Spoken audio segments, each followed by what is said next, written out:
Donc, en première partie, on avait vu la refente de bois et j'avais pris cette pièce-là pour simuler et faire une démonstration sur le positionnement des mains et l'opération de refente.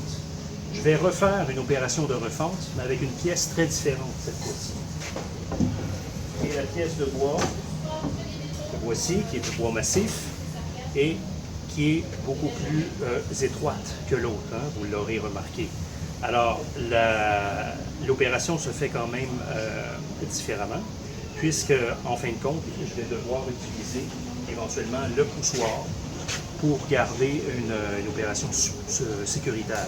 Parce que les doigts seraient trop près de la lame. Pardon? Parfait. Parce que les doigts seraient trop près de la lame. Ouais. Parce que les doigts seraient trop près de la lame. Donc, tu peux l'ajuster. Première chose à faire, toujours, vérifier le type de lame, vérifier la hauteur de lame. Environ 1 cm au-dessus de la surface du matériau. Donc, je fais une simulation dans un premier temps. J'approche le guide. Je prépare mon poussoir. Toujours disponible. Toujours disponible, prêt à être utilisé. Et je vais appuyer du côté de la pièce de bois qu'on appelle le champ, le guide. Le champ doit être absolument parfaitement droit. On verra ça dans une autre vidéo. Donc, quand je suis prêt à scier, je me positionne, main droite à l'arrière qui soutient le matériau et qui va servir évidemment à pousser le matériau vers l'avant. Et la main gauche toujours qui sert à maintenir bien appuyé le champ de la planche contre le guide tout au long de l'opération. Donc voici à quoi pourrait ressembler la séquence.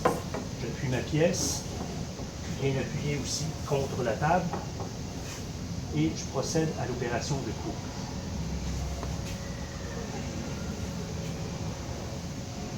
Arrivé à cette hauteur-ci, on voit l'extrémité de la pièce de bois par rapport au guide. Je prends le poussoir de la main droite. Je maintiens toujours la planche. Si je quitte le contact avec la pièce, je maintiens un contact avec la main gauche pour la tenir bien en place. Je prends le poussoir et je poursuis l'opération de refente avec la main droite uniquement, jusqu'à dégagement complet de la planche à l'arrière de la lame. Je ferme la scie et je récupère ma pièce.